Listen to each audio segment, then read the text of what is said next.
Hi, I'm Greg. And I'm Leanne. Welcome to the Empowered Poly Podcast, where we give you the tools to help you feel more empowered in your polyamorous and consensually non-monogamous relationships, sharing what we've learned as relationship coaches and as individuals. Empowered Poly is LGBTQ plus, alternative lifestyle, and kink friendly. Thank you for joining us and enjoy the show. Hi, everyone, and welcome to episode 49 of the Empowered Poly Podcast, where we're going to talk about what we got wrong. So, yeah, it's a long fucking list. But we're going to try and keep it short. We are going to try to keep this one short. We'll see how well we do with that. I mean, the idea for this came up rather spontaneously 10 minutes ago. And so this is a spontaneous one, and we're basically just going to kind of throw ourselves out there and talk about all the shit that we did wrong.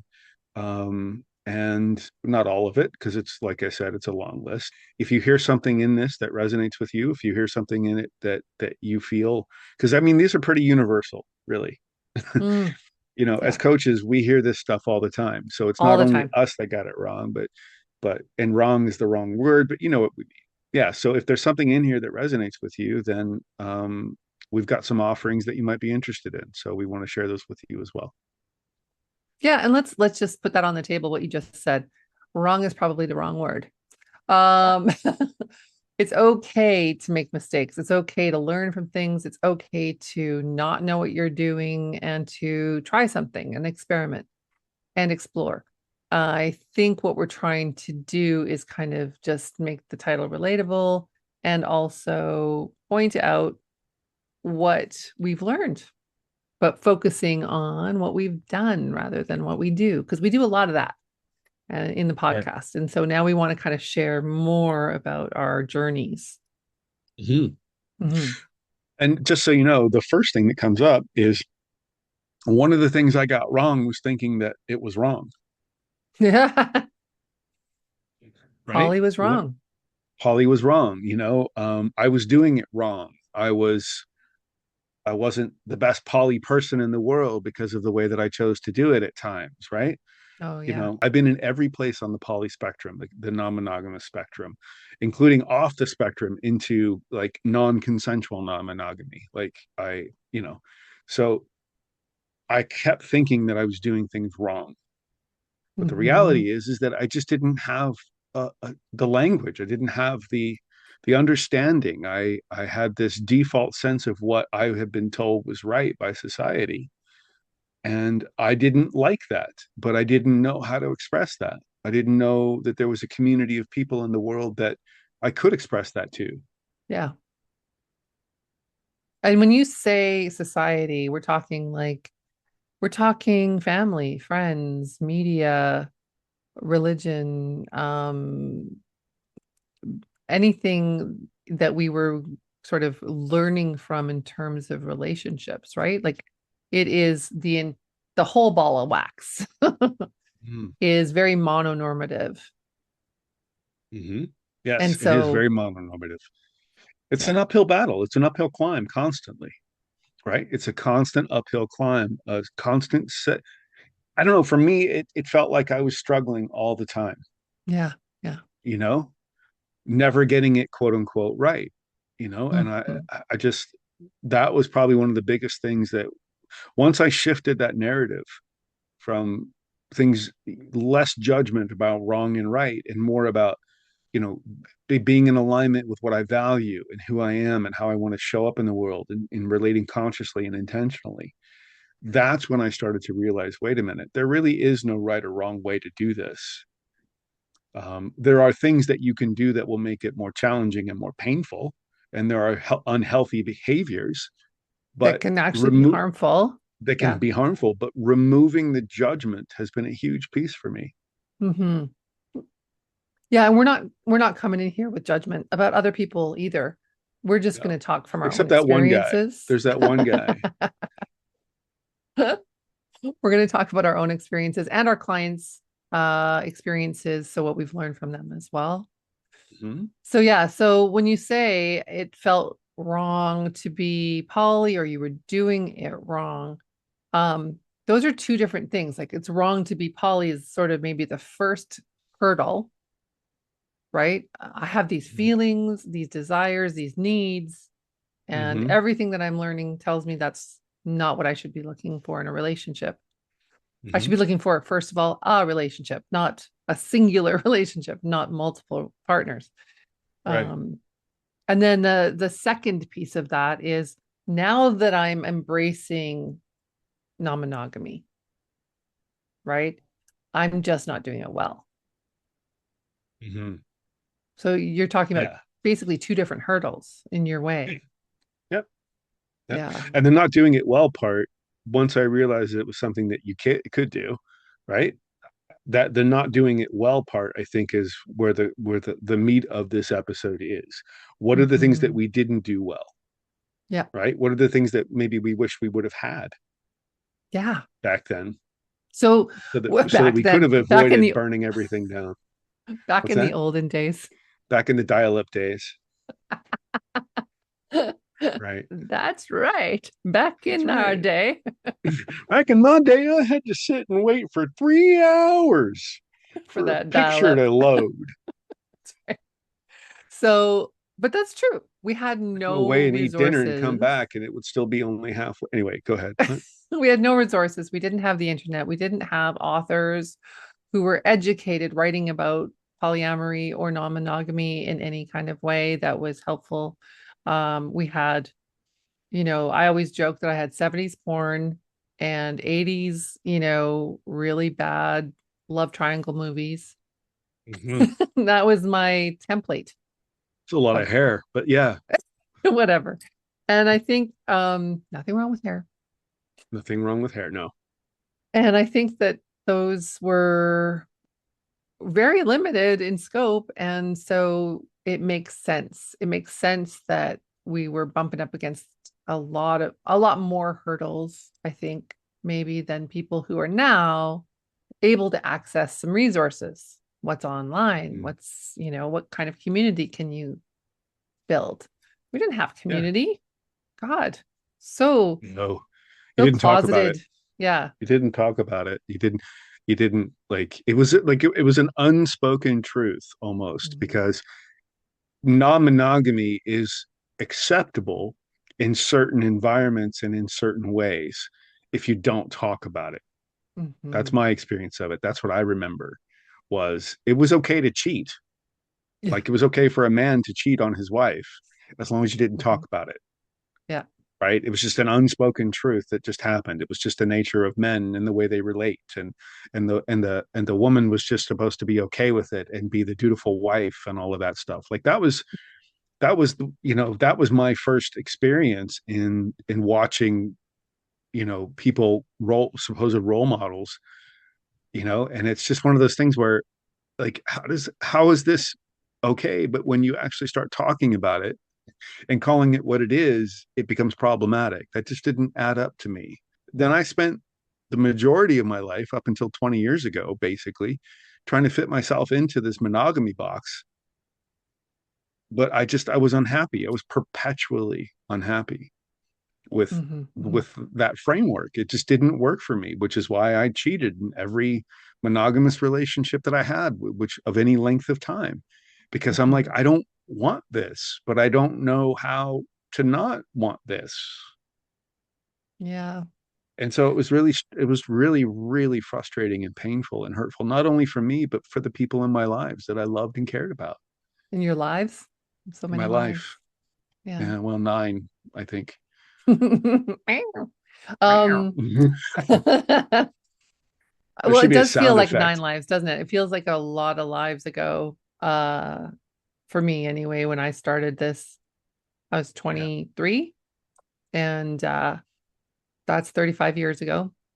Many, many lives have passed since then. I just felt like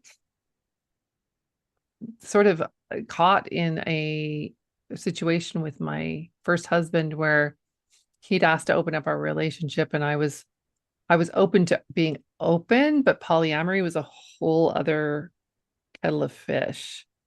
And when that happened to me, I was racked with guilt, so much guilt. when I fell in love with someone else and I still loved my husband. I was like, what is happening? There was a park by my house and I would wander the park and just cry and cry. I was just lost. I was so lost. Mm. Um, and I also have cheated in my relationships. So, breaking down the gender trope that you were talking about men can cheat and women should just be okay with it. I mean, I had cheated and I was like, oh golly. And I was also part of an affair many times, right? So I was the other woman and justified that to myself a bazillion ways. And I just wanted, I think I wanted more autonomy, more independence, more freedom, Hmm. more choices. Yeah. And I didn't there was very few places where I felt that was okay, you know? Hmm. And in that first experience with polyamory, the level of guilt often overshadowed my ability to really have enjoyment of both of those lovely relationships with really beautiful people. Ultimately, I was essentially cowboyed away from my husband, which I hadn't really expected after 2 years of polyamory. I was like, oh, didn't know that was going to happen. And didn't have any tools to deal with it or Yeah. awareness that that was a thing, Yeah. you know? So I left Yeah. my husband and married my lover. So would I do that again? Not with the knowledge that I have now, not with the learning You that don't and have to do that again, that's right. Exactly. right? You don't have to do Isn't that. that isn't that the chef's kiss of polyamory? You don't have to. Yeah, the love triangle trope just goes out the fucking window. It really does. It has ruined every single song that I've ever loved in the I'm world, and it has sorry. ruined every single fucking 80s movie or Oh romantic no, comedy that's the because it's like, saddest. right, you don't have to choose. Like you Oh, don't have to. You can have all of it. You can have both, yeah, right? Yeah. yeah, I remember so when I first discovered the language and the concepts of non-monogamy, yeah. um, I I remember all of the things that the mistakes that I made, even within the concept of it, even within trying to navigate through it. And that one of the consistent threads through all of it was this concept that this idea, this thought that I needed to control, right? Yeah. So in one of my in one of my long-term relationships, I remember, we had rules. We couldn't kiss other people on the lips, Oh, even though we could have sex with them, right? I can't, We, I I can't, know, I know, I can't but I imagine. agreed to it. Like it was something that we thought made sense to us at the time, Hmm. right? And Hmm. everything was hierarchical, right? It was also under the auspices of BDSM with a master slave kind of a relationship as well. So everything was about controlling the situation, not Hmm. just for me, but for my partner as well, right? She would do the same Including thing, veto? including veto. Yeah, it was the whole Hmm. ball of fucking wax, man. Yeah. And I just realized, that when I look back on that time frame, I realized how trapped and how scared I felt. And now I recognize now that I still had a responsibility in that. Like Yeah. I still played a role in that. There were still choices, but they didn't feel like choices at the time. It didn't No. feel like I had a choice for a host of reasons which aren't relevant to this conversation. And But if you're curious about that, see our last episode, Poly Under Duress. yeah, so it didn't feel like I had a choice, but I was the one that wanted to be polyamorous, right? So Mm, I knew that I didn't want to be in a monogamous relationship. yeah. And I also knew that in that moment, in that experience of it, I needed to be in control of everything. Well, and control for me came in the form of like demanding 100% transparency. Yeah, I remember that. We went through that. Okay. And at the time, and this was years ago, folks, before we did the work, at the time, it felt safest. It felt right. It felt like this is the only way it would work because I think I needed to vie for some status, some control in that status. Like I needed to be the wife who had access to everything. Mhm. And that allowed me to feel secure. So I was looking for that external security instead of having internal security. Like I'm going to be okay. That's internal Mhm. versus external. I'm the wife, so I get to see everything and hear everything, and there's no privacy. Right. Right? Right. Because I'm the alpha, right? Like everything Yeah. if I have a problem with something, I can step in and say, this is not okay with me. Therefore, it needs Mhm. to stop. Right. Yeah, and we never really expressly said veto, you and I, but I think that was sort of implied. It was embedded. There was an implied bit. Yeah, there was Yeah. for sure. I mean, we Right. even talked about having you come with me on dates Yeah. initially. Do you remember that?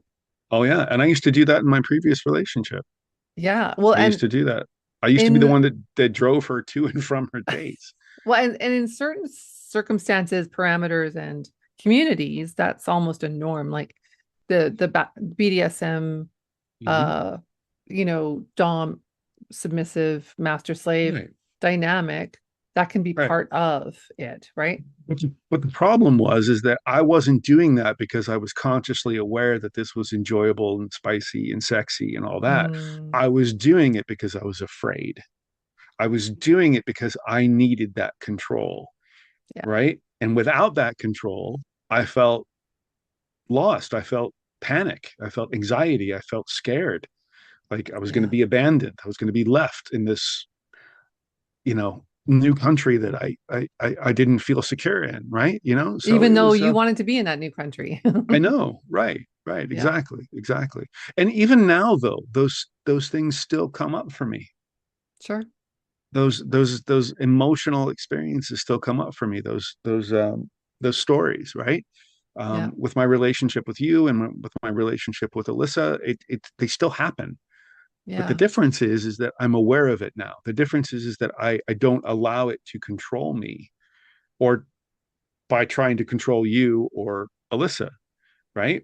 And It's you have like different tools. this is my experience, not yours, Right. right? I don't want to control you. I don't want to tell you what to do or how to do it ever. Hmm. I mean, basically because I'm lazy and I don't want that kind of responsibility. But anyway, that's beside the point. It is exhausting. It is really tiring. It was very tiring. So Well, I anyway, remember yeah, too when we had that full transparency mode that we were in when we started opening up. oh, there was so much We were information. Jesus. oh inundated with so much information. It was a constant influx of new information. Keeping on top of that, managing the reactions that are for most of us quite natural. The jealousy, the feeling left out, the envy, right? Those emotions are quite normal to have, and it's okay that you have them. But when we were bombarded with information every day, every other day with new input, it was like, I don't know if I can do this. That came up a Right, lot. Remember, right. remember that? We were Oh like, yeah, yeah, this. yeah. I don't know if I can do this. Um, so that actually led us down the path of exploring other ways of doing it. Mhm. How else can this happen? Because Right. when you're in a super reactive place all the time, or nearly all the time, or you're spending the majority of your time with your partner talking about those other There are other relationships, relationships. Yeah, that's a problem. it's a It was a huge problem for problem. us. I want to caveat this by saying that if you decide to do your relationships that way, Hmm. right? This isn't like you said at the top of the episode, this isn't about judgment, Yeah. right? We're just recognizing that didn't work for us. It didn't work for me. I didn't want that level of communication. I didn't both receiving it and giving it, frankly. right? If Hmm. I was obligated to tell you everything about my date, that just felt yucky to me. Well, there was and things again, there was things I tiring. didn't, yeah, were tiring, yucky. And then there was also the element of consent from the other person and all of this other stuff. And it's like, would I be expected to share this same level of information if I was meeting with a friend? No. So it Right, wasn't really about the connection. It was about insecurity. It was about having information as power and all of that stuff, right? Like you said, it was about you wanting to feel like, you knew everything. You often would say that you didn't want to be the only person or the last person in the room to know something, right. And right? by something, that was a wide swath. Like Yeah, could be anything. I wanted yeah, to know if you had flirted, kissed, touched, had sex. What kind of yeah, sex? How yeah. often? Messaged, When was the messaged, last time? Yeah, messaged. messaged, right? That's what I mean Messaged. by flirted. Oh, Um, okay. but like maintaining that at that level is really, really, really hard. It's exhausting. And it takes up an enormous amount of bandwidth in our connection. And that Right. we were just touching on that. I remember once we had been on a date or spending some time at Costco, which is one of our favorite things to do. And we had spent the entire hour chit-chatting about other people. Mm-hmm. And we kind of had a stop moment at the end of that and went, hold up, this is our time today. We're not going to see each other for the rest of the day. Like, this is our time together. We're hanging out, Mm-hmm. and this is how we're spending it. It was a cost Yeah, to that, yeah. a big cost. And I felt during those times, I think, more disconnected when the intent is always connection, really, Mm. isn't it? Right. Yeah, and then in my head, I obsess. Like I ruminate, and so I would be given this information, and it would just be in my head constantly, just Mm-hmm. boiling it over, boiling it over, boiling it over. Then there was the whole, I'm not sharing it, so therefore I'm being dishonest. If there was something that you weren't sharing because maybe you didn't have consent from the other Right. person, right? Or yeah, or I didn't want to. Or I didn't want to. I There, didn't want there, to. there comes a level of like pain. There's a pain point that I think we reach when we are engaging with somebody on a meaningful level, and it kind of gets watered down by the reporting aspect, Yeah. right? Like I'm Yeah. engaging meaningfully over here with this person, but then now I have to take all that information and present it to Right. you, and hopefully present it in a way that's not going to also create a reaction in you, which isn't Yeah. easy to do Right. because we're human. Which could then potentially, mar the experience in some way, Mar right? the experience and damage our relationship. Yeah, exactly. So, I mean, we now have tools that we use that we manage Yeah. that with limited information agreements, asking before sharing, Yeah. those kinds of just little sort of tweaks, and then intentional time when we're together and we're spending Hmm. intentional time together. That's our time. Before we made that shift, though, let's talk about what that was like. It was In our chaos. tell tell us more. Um, It I was want to chaos. I want to drill down so that we're actually getting into the, like you said, the meat of this, which is what we did wrong, but also the impacts. Right. So the impact it had on me was I felt scared. Mm, I felt scared that I was going to do something wrong or share mm, something, or I had done something wrong in another relationship that would then prompt you to want to leave me, mhm, mhm. right? Even though technically there wasn't anything wrong, I still thought that that was the case. And so I ended up keeping information from you Right, because of right. that, even though we had and again, we didn't really call it an agreement then because we didn't have that language, but we had an understanding, an unspoken understanding that are, it was really an expectation, an unspoken expectation that we would share everything with each No, other. it If we were wasn't talking, unspoken. We said it.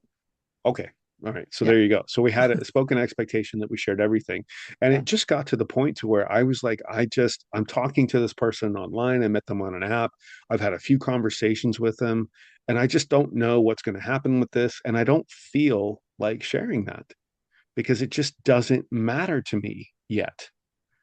When Yes. it Yeah. matters is when I will share it, Well, right? and here's the point too. Like you're talking about, like we can design this however we want in our relationships, right? But for Mhm. us, the apps are often very overwhelming for women and for men, kind of a numbers game. And we're just always kind of like making connections, but not necessarily meaningful, not necessarily even anything that's going to turn into another meeting or date. Or it might just be an online connection. That could happen too. And then what is the level of disclosure that we want, right? Like we really had to figure that out and go, this is what we're comfortable sharing. And this is what we want from our partner. Where does that overlap? You know? Mhm. Yeah, Yeah. yeah. And so, but I think for me, the impact of that full transparency thing was Hmm. I felt controlled. I felt Yeah. trapped again. I was like, I Hmm. got to share everything. And if I don't, then I'm doing it wrong, you know? Did you feel sort of like I was your parent? Yes, Yeah. 100%. Yeah. That's a very common reaction to this. It's feeling like I have to tell my parent about my report card. Like, Yeah, yeah, you know. exactly. Exactly. Where I'm going, what I did, what's my homework, yeah. I mean, it was like, Mm. yeah, yeah. And then there was just the exhaustion, like getting it, not saying something and then being like, oh, fuck, I didn't say that shit. Now I have to go back and backtrack and figure out a way. And then there's the anxiousness and the panic that happens with that. Hmm. It's so tiring. It's like, did you intentionally keep that from me, or did you just forget to mention it? Yeah. Right. I Yeah. mean, the line between those two things is quite thin, Hmm. frankly, Hmm. at least for me anyway, it was. And so sometimes I would forget things, and then I'd be like, I'm not going to tell her now because then it'll look like I'm just keeping it from her. Lying. Yeah. Yeah, I'm lying, right? Yeah. Which frankly was a pattern for me in all of my relationships because I couldn't feel safe enough to be truthful about what Right. I actually wanted. And Yeah. in many cases, I didn't know what I actually Same. wanted. Yes. Right. And so how can I be truthful about something if I don't know? Right. Right. And so that was it too. So and that leads me to something else I want to talk about too, which is this idea that I couldn't turn for help to anyone back in the day. There was no community, right? Hmm. Until I found community, which is how I found the concepts and the structures of non-monogamy. It was actually through the pagan community. Mm. And that's what opened my eyes to the concepts and the ideas and stuff. And that's like, whoa, okay, that's incredible. Yeah, this is more like what I want, right? Yeah. Um, but until that point, I didn't feel safe talking to anybody about this part of me No. because I thought everybody was going to judge me or that my Yeah. secret would get out and my life would be ruined and my partner would leave me and then I'd be destitute and I wouldn't have any, like it was Hmm. just like catastrophizing. Oh my God, so much catastrophizing, Yeah. you know? And so I didn't feel safe sharing that information with them. And then that impacts all your other relationships, doesn't it? Like your family, your Yes. friends. Like Yeah. you don't feel like you can talk to anybody about it. So there's this hidden bit of your life that gets even more hidden because you're feeling these layers of being closeted, basically.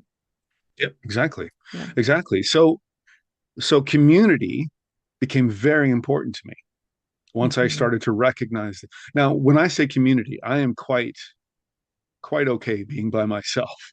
I'm quite okay being alone. And I enjoy it, and I'm very very what is the word? Why is it Introverted? escaping? Thank you. I am incredibly introverted, um, but the work that we do provides me with that sense of community, that sense of purpose, that sense of Yeah. fulfillment, right?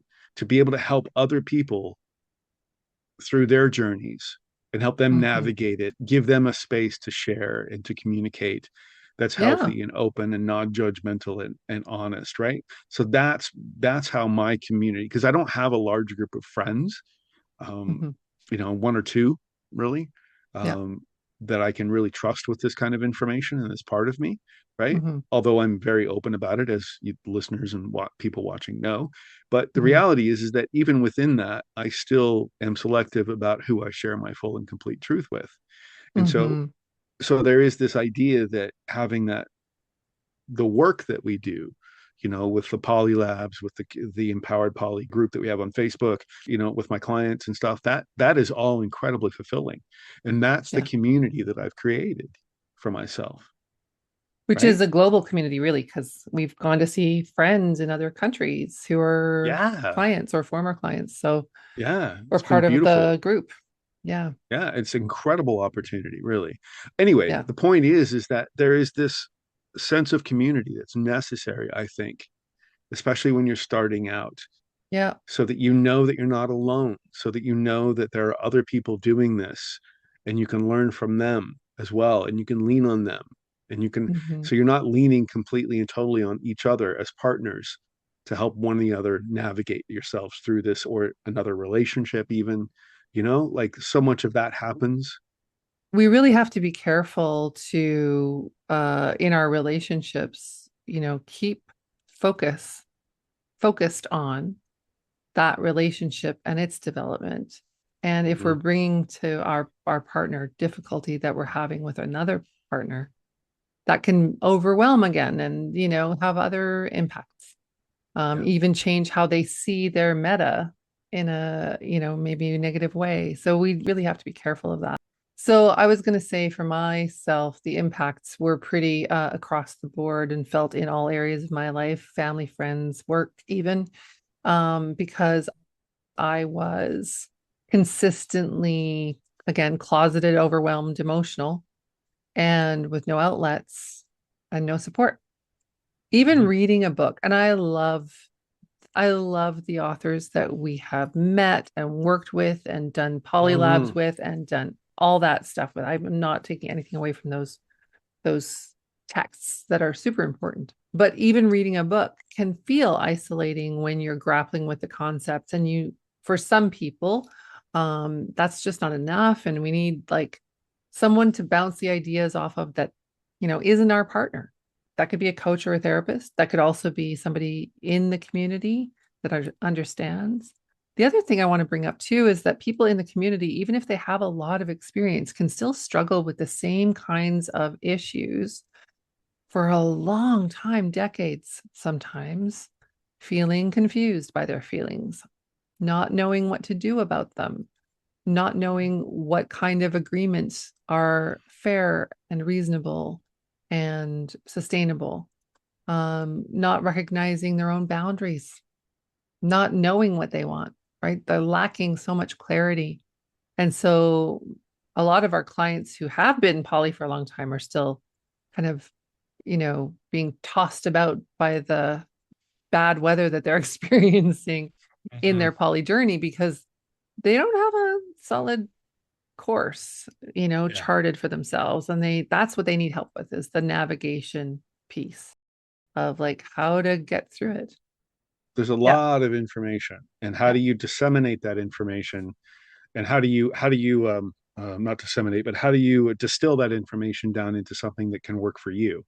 So I think all of this leads us to this concept, this idea that first off, you're not doing something wrong Hmm. by being poly. Hmm. You're not doing something wrong by wanting multiple intimate relationships simultaneously.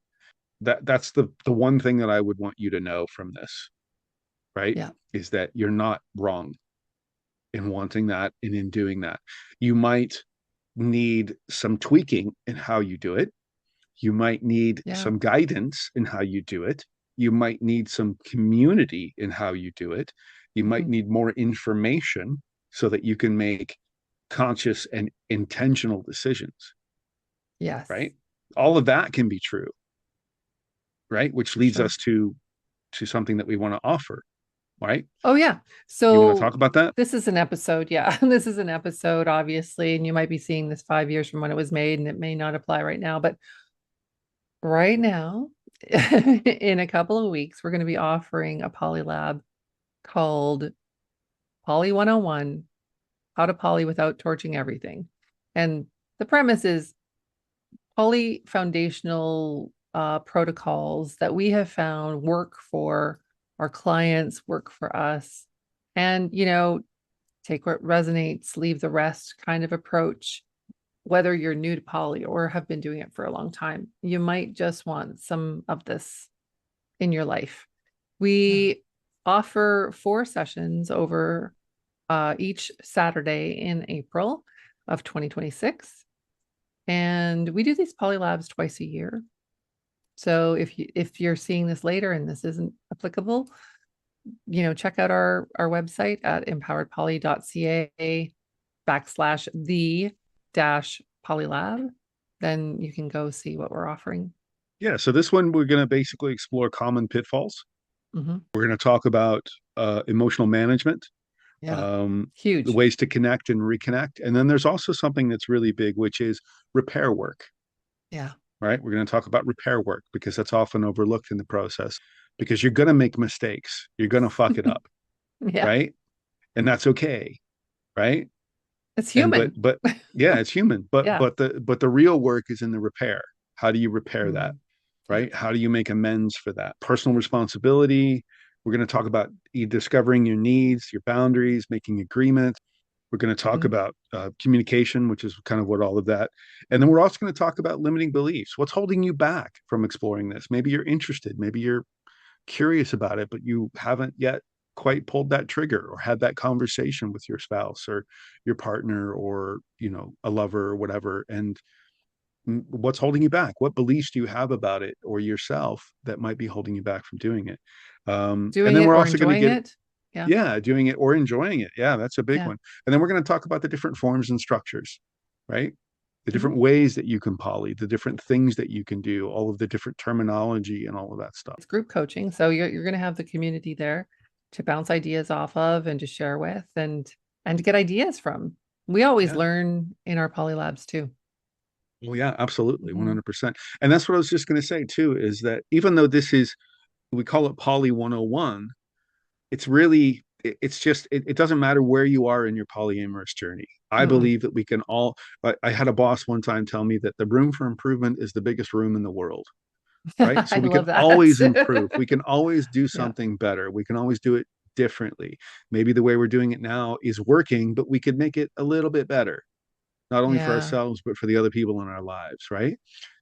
So no matter where you are in your journey, Mhm. feel free to join us. If not for this one, then others, because they're all going to be related to polyamory and non-monogamy. And we want to give our heart and our soul, our information, our time, our energy to you to be able to help you through your journey so that you can hopefully avoid a lot of the dumpster fire bullshit that we had to deal with back in the day.